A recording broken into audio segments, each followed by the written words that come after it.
Has anyone ever taken the Enneagram personality test? All right, it's one of those personality profiles similar to like DISC, but Enneagram's like the new craze last couple of years. I finally got around to taking it myself. I'm an 8. But if you're a 5 on the Enneagram, then you are the person that wants to know everything before you believe something. Like you want to know all of the details. You want to figure out how they did it. Like you're the investigator. And so it's difficult for you to kind of step into certain things when there's all those like unanswered questions. Have you ever said before, God, if you just did one big thing, like something spectacular, then I would believe in you. Then I would put my faith in you. And I wonder if God is like, you mean like if I were to create a planet capable of sustaining life, so finely tuned in every way that it could, hold billions of people, unlike any other planet in our universe, something like that?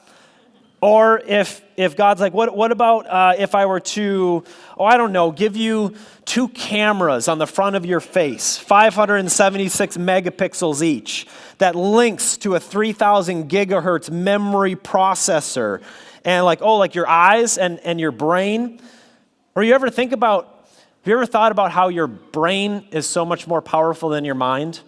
And so like your mind is like what you are consciously aware of, okay? Like right now, it's what you're aware of and listening and understanding, but your brain is processing and doing things behind the scenes that you don't have to consciously choose. Imagine if you had to consciously choose to breathe. Do you know how exhausting that would be? All of a sudden in this room, you're like, oh, like people would have forgotten to breathe and they're just like gasping for air. It's like, oh, I forgot for a second. We don't have to think about it. It just automatically happens. There was a time where I asked God to show me something truly spectacular. I was not aware of all of the things that are spectacular around me, and I wanted something more. I was in high school at this point, and I'd go down. We lived on a lake, and I'd go down to this lake, and I loved going there at night, make a fire, and just crystal, water and the loons making their noises going across the lake. And I'd just sit there looking at the stars, and this is where I'd go to process life's deep questions, the philosophical questions, the theological questions. And so I was down there, and it wasn't that I believed in God. I did believe in God. I had no doubt that a God existed, because I looked around me, I'm like, this couldn't have happened by chance. This was an intentional design. But I didn't want to know, did God exist? What I wanted to know was, does that big God see the small me in that moment? Have you ever had one of those moments? It's like you're not questioning his existence, but you want to know, does he see you and understand what you're going through in that moment? And so I decided to test God. I don't recommend this as a strategy, but I was like, God, if you really exist and if you see me right now, I want you to show me a shooting star. And I hadn't even finished the prayer, and cross the sky, shooting star. And I'm like, that was pretty cool. God was listening to me. Then human nature sets in. Doubt. And I'm like, well, it could have been a coincidence, because like shooting stars happen probably every night.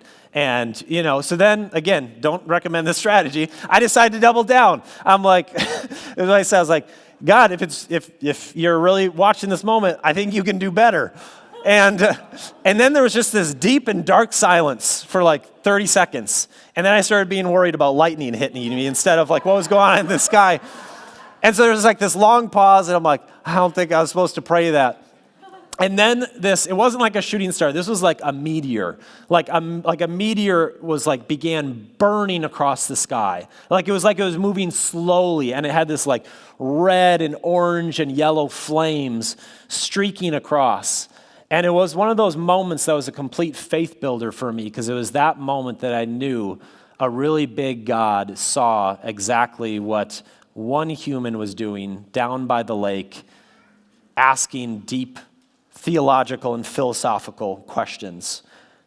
The book of John that we're following on, he takes us on a journey that will identify how he came to know that Jesus was the Messiah, that Jesus was the Son of God. He's sharing his account of his time with Jesus. He shares specific events that are not just events, but that points to who Jesus was. documents all of what happened so that future generations could learn. He does this not just so that we would know what happened, but that we would know who he was. And so he had an agenda for his book. In John 20:31, it says, "These are written that you may believe that Jesus is the Messiah, the Son of God, and that by believing you may have life in his name." This was his agenda. So we're to the fifth sign in the book of John, the healing of a blind man. But to catch you up just a little bit of Jesus' travels. Jesus is traveling back and forth between Judea and Galilee throughout his ministry. This is constantly happening. He's in danger when he's in Judea, because in that area, the religious leaders, the Pharisees, the Sadducees, they're kind of the power brokers of the area. They've got the control. And Jesus is a threat to their way of life. He's a threat to kind of the culture they've instituted. He's a threat to their peace, which is really a system of control that they had over people. And so Jesus would often return to Galilee to get out of the tension of Jerusalem. And in this particular story, Jesus is back in the area of Jerusalem, and John's with him. And so in chapter 9, which is where we're going to be, verse 1, this is where it starts. He went along and he saw a blind man from birth. His disciples asked him, "Rabbi, who sinned, this man or his parents, that he was born blind?" You see, they had this cultural belief that there was this cause and effect relationship between sin and between disease and sickness. And so there's this superstition, there's this confusion wrapped up in it. And there are times that our behavior can result in suffering. We also know that other people's behavior can result in our suffering as well. But it doesn't mean that there's this direct cause and effect. Like, we live in a broken world. And so there is this unpredictability, there is this randomness. In verse 3, Jesus says, "Neither this man nor his parents sinned." He said, "You're thinking about this completely wrong. You're confused." He said, "Neither this man or his parents sinned, but this happened so that." And he goes on and he gives this description. So Jesus actually brings a purpose to the pain and suffering. Your pain and suffering can have a divine purpose. It can be used to bring about good. Your suffering is purchasing something. And so he says, it's so that the works of God might be displayed in him. Sometimes God chooses to display his power on the platform of your life through pain and suffering. In fact, you've probably seen this. You've had people go through pain and suffering, and it's caused your faith to grow. And what I find a lot more impressive and extraordinary is not people who live wrinkle-free lives, but instead people who go through really difficult things, and they retain a rock-solid faith. A few years back, Amy and I were at a wedding, and we were just introducing ourselves to this couple we didn't know. And you ever have those couples where right away you know that they're a Christian? And it's like there is something unusual about your attitude in all the right ways. You have to be a Christian. And sure enough, they were. And so I'm talking with the husband, Amy's talking with the wife, and we're having kind of two conversations simultaneously. And then at some point in the conversation, we just like switched. And I don't know how it happened, but now I'm talking with the wife. And I'm just asking some more questions about their life. And she goes, "Well, did my husband mention that he has terminal cancer?" And I'm like, "No, he didn't mention that." And then we end up switching back a few minutes later. So now I'm again having a conversation with this husband. And I said, "For a man dying of cancer, you have a lot of joy. Why is that?" And I'll never forget his answer. He said, "The world needs to see more Christians suffer with joy." Like this man, if he was going to go out in the terrible way of having cancer eat away at his body, he's like, "I'm not just going to accept joy when everything's going good and I'm healthy. I'm going to live a life of joy even when cancer is deteriorating my body." In verse 4, it says, "As long as it is day, we must do the works of him who sent me. Night is coming when no one can work." Which to this, they were probably like, Jesus always does this. Like, we're talking about one thing, and now he's talking about night. Like, we got no idea where he's going. Jesus changes the topic. He says, "While I am in the world, I am the light of the world." This is the point of John's gospel. Jesus is saying, my true identity, like who I am, will never be more apparent than it is right now. Like the light of the world, me, will never be brighter than it is right now. And when I leave, there will be this darkness.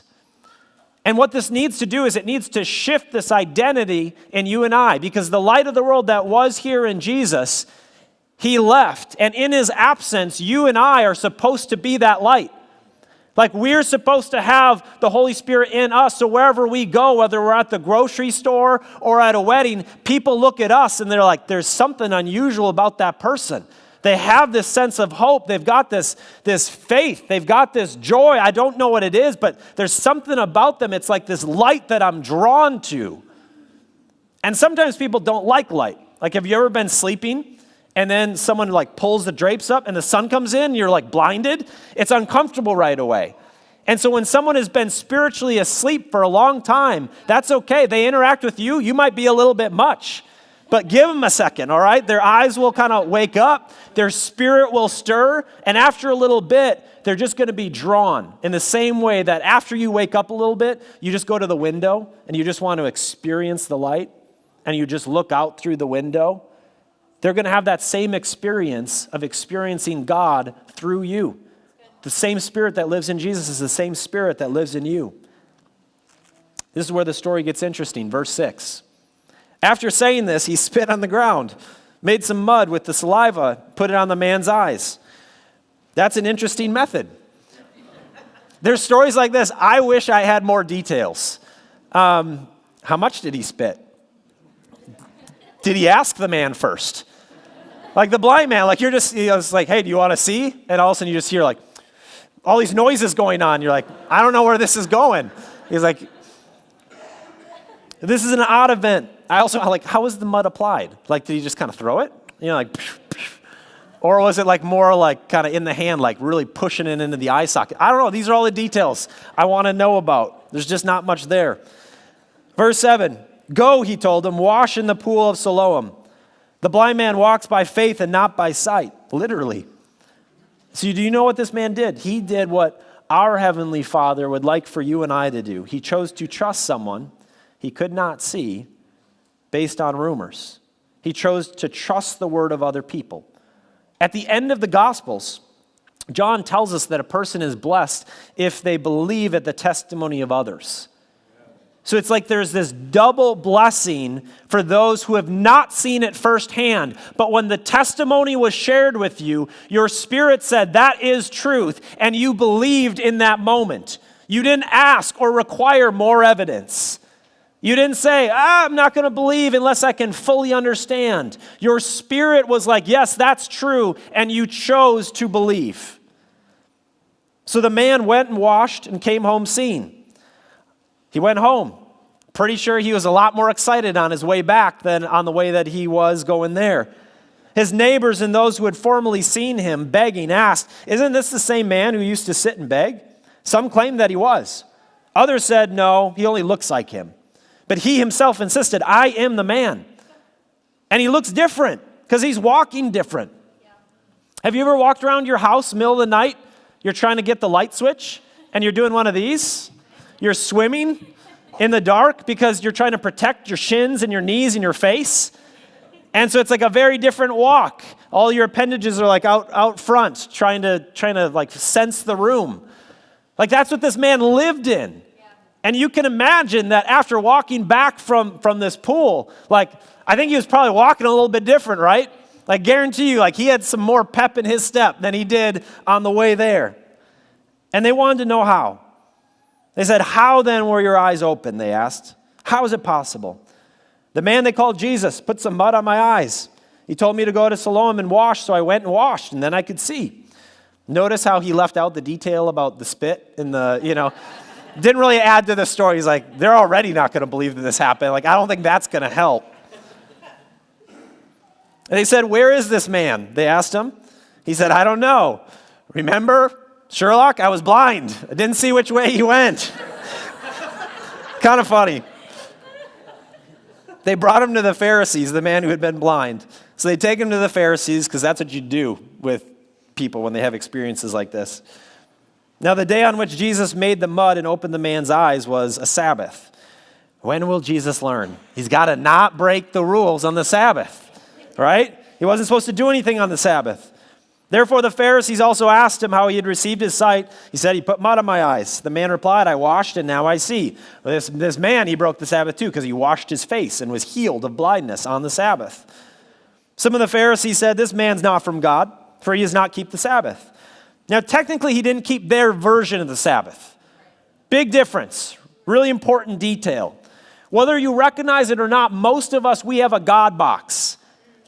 We put God in this box that makes sense to us. And so then when God operates outside of the box, we have kind of the Pharisee mindset where we kind of create some distance. We're like, I don't know. I don't think that's God. And so we do this too. We have this same thing where when God operates outside of the preconceived box that we've put him in, then we get a little bit uncomfortable. Goes on in verse 16, but others ask, how can a sinner perform such signs? So they were divided. Didn't make sense to them. They were confused. They turned to the blind man. What have you to say about him? It was your eyes he opened. The man replied, he's a prophet. The man's like, I was a blind man. You're asking me all these questions. I'm not religious. I was just a blind man he touched and now I can see. What do you want me to say?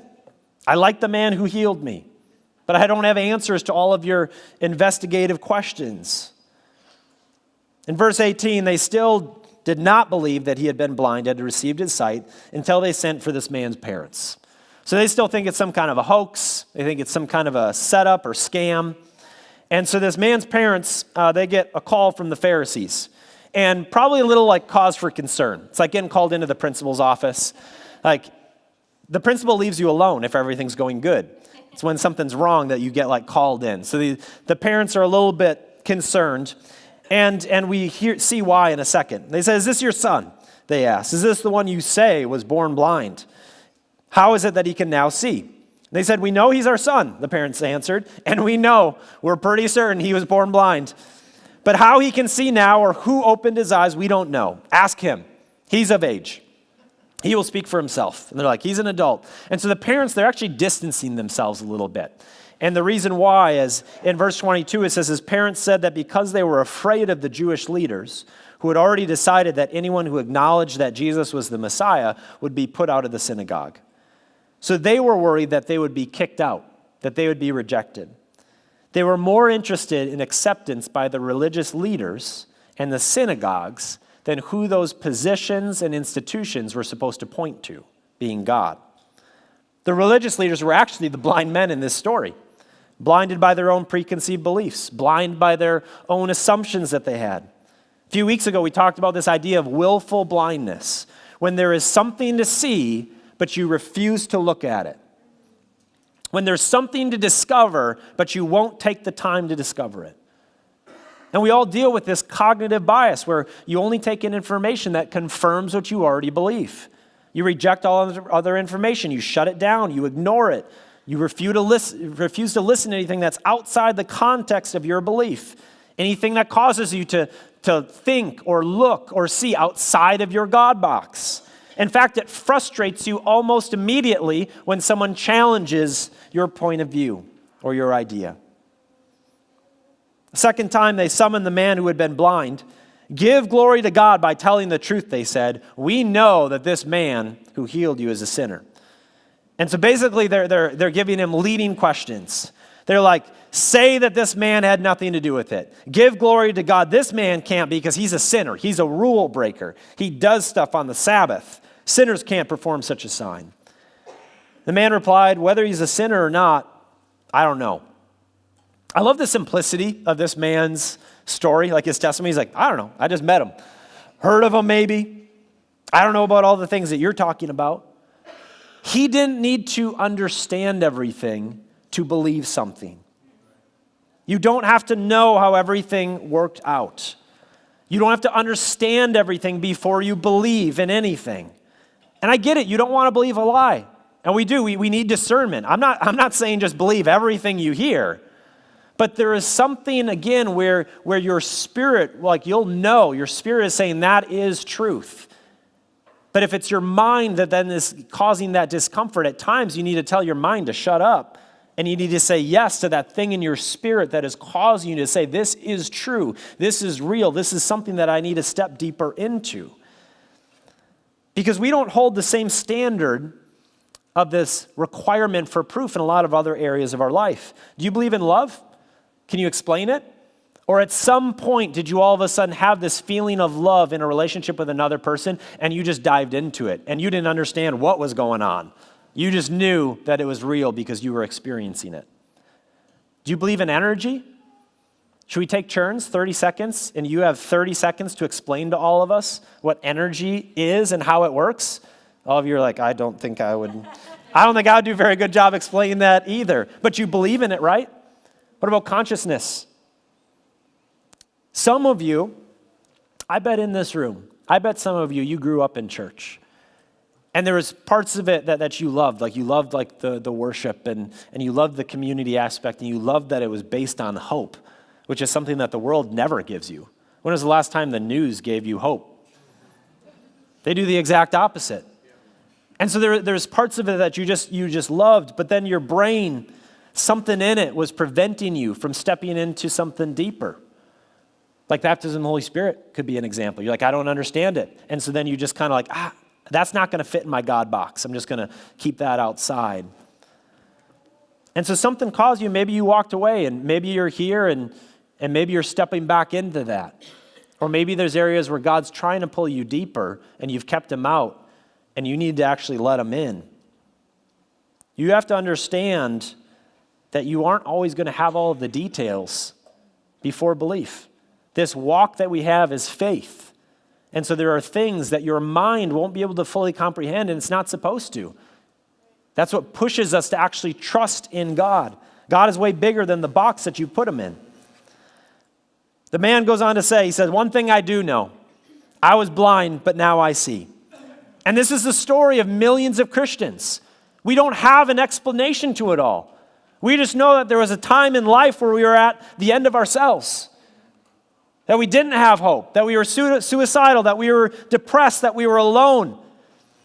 And then we had this interaction with God, and God came and intervened in our story, and something was very different. You guys, this is my story. January 1st, 2008, God changed my life. All right, I was a deadbeat. I was going to end up dropping or failing out of school. I was offering nothing beneficial to society. I didn't have a love for people. I was borderline alcoholic, and God changed my life. The reason that I'm standing here preaching to you right now is because God came and he intervened. And I can't explain to you all of the details.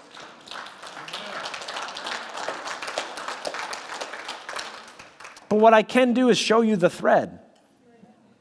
I would have loved to show you the Zach version 15 years ago. And I can show you this thread from there till now that God weaved. And I just love the experience of it, so I'm never going back. And many of you have stories like that too. You're like, I'm never going back. God showed up real in my life, and it changed stuff. You don't have to understand everything. Verse 26, then they asked him, they said, what did he do to you? How did he open your eyes? They weren't done yet. They had more questions. They wanted more reasons not to believe. They were religious. They wanted to try to back him in a corner, find a crack in the story, parse words. He answered, I've already told you and you did not listen. Why do you want to hear it again? He said, do you want to become his disciples too? This is funny. This man knows what's going on now. Maybe he didn't at the beginning. He does now. Now he's trolling them. He's like, oh, you want me to tell it again so you can really know the story well, so you can share with other people, right? And you can be discipled by him also. They hurled insults at him. They said, you are this fellow's disciple. We are disciples of Moses. We know that God spoke to Moses, but as for this fellow, we don't even know where he comes from. Interesting, because they never met Moses. Their faith allowed them to trust a man they had never met, and yet Jesus was right in front of them. The man answered, now that is remarkable. You don't know where he comes from, and yet my eyes are opened. This man's like, isn't it obvious where he comes from? You're supposed to be the spiritual leaders, and you don't see what's right in front of you. Maybe I'm not the only blind guy. Like, this is remarkable that you proclaim to lead us in spiritual matters, but you can't tell where this man comes from, where he gets his ability to heal. Everyone else knows. How much evidence do you need? Have you ever been in a conversation or a debate with someone, and what's your evidence? And then you give them evidence, and as soon as you give it, they just dismiss it. It's like, well, I don't, that evidence isn't valid. The truth is that there's a lot of people, many people, they don't want to believe. And there's this good litmus test that I want you to use when you're sharing the good news, the gospel with other people. You tell them the gospel story, which is your sin, and we were all sinners at one point, would drag you to an eternal destination called hell, where you would be separated from the God who created you and loves you very much. He loves you so much that he became man in the form of Jesus and died for that sin to purchase it, so that instead you could spend eternity with him and other believers in paradise.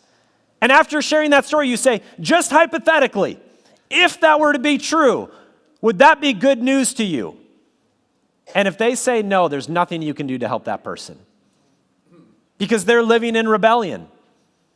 There's no amount of evidence that's going to change their point of view. They want to be God of their lives.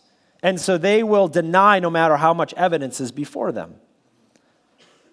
Verse 33, if this man were not from God, he could do nothing. To this they replied, you are steeped in sin at birth. How dare you lecture us? And they threw him out. So they attack him. They throw him out. They reject him. All he was a blind man that can now see. And they tell him that he deserved to be blind. Our culture as Christians, we should be the most caring, the most loving, the most thoughtful, the most accommodating people in any room that we enter. All too often we interpret God through this lens of religious context, constructs created by men to explain their religion, not their relationship.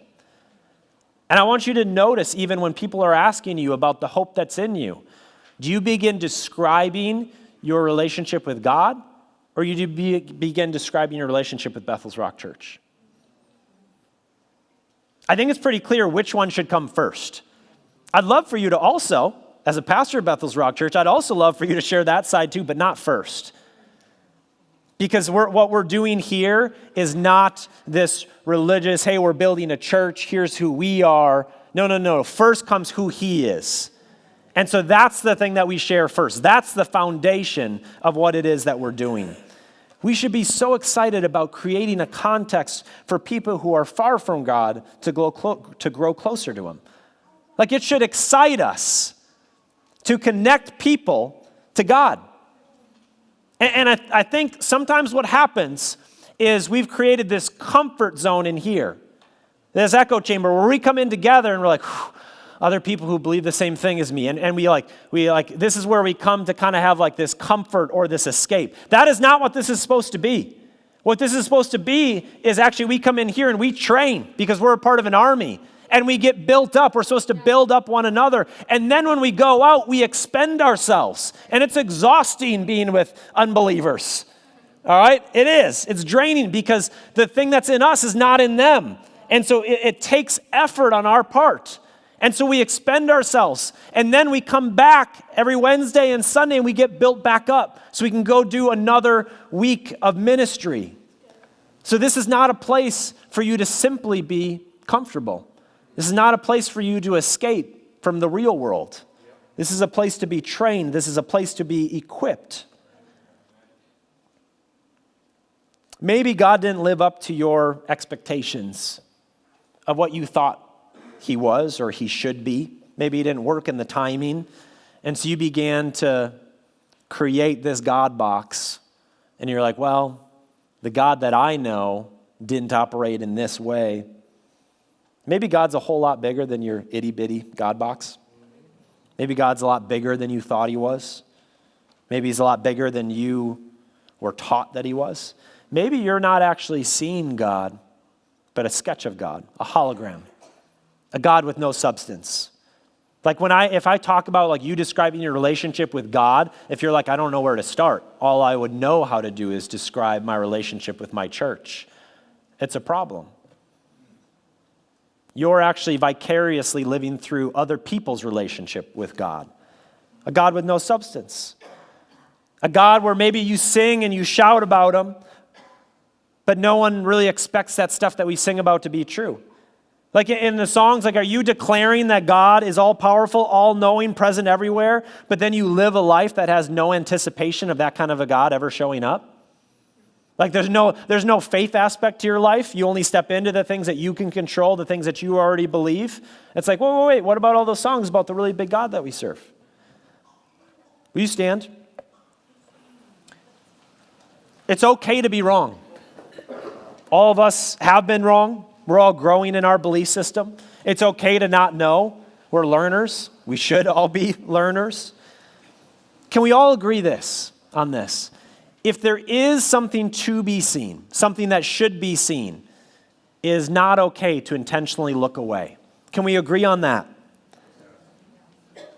Believe that Jesus is the Messiah, the Son of God, and that by believing you may have life in his name. John would say, I'm a simple man. John would say, I was a fisherman, I was minding my own business, but I had the privilege to live on earth in the days that the light came and touched his feet down here on earth. It was extremely bright. It was so much better. He was so much bigger than any of us thought. The prophecies that we had read about didn't seem to do justice to who he actually was.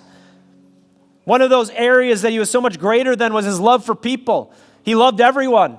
He loved the people that rejected him. He loved the people that hated him. And when Jesus died, we as the disciples assumed it was over because that light of the world was now seemingly put out. And we didn't know what to do. And we believed a lie that it was done. And then the resurrection happened. And he was raised from life. And we realized that he was far greater than we had thought. And that's good news. God is so much bigger, I'm telling you, than the box you've put him in. And so I'm going to ask that you pray a prayer with me right now. I'm going to ask that you close your eyes. And there's two things that I want you to pray on in this moment.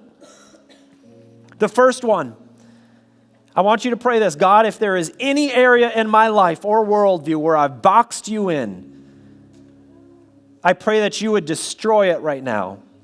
Demolish it. And then secondly, God, I pray that my curiosity of you would never end.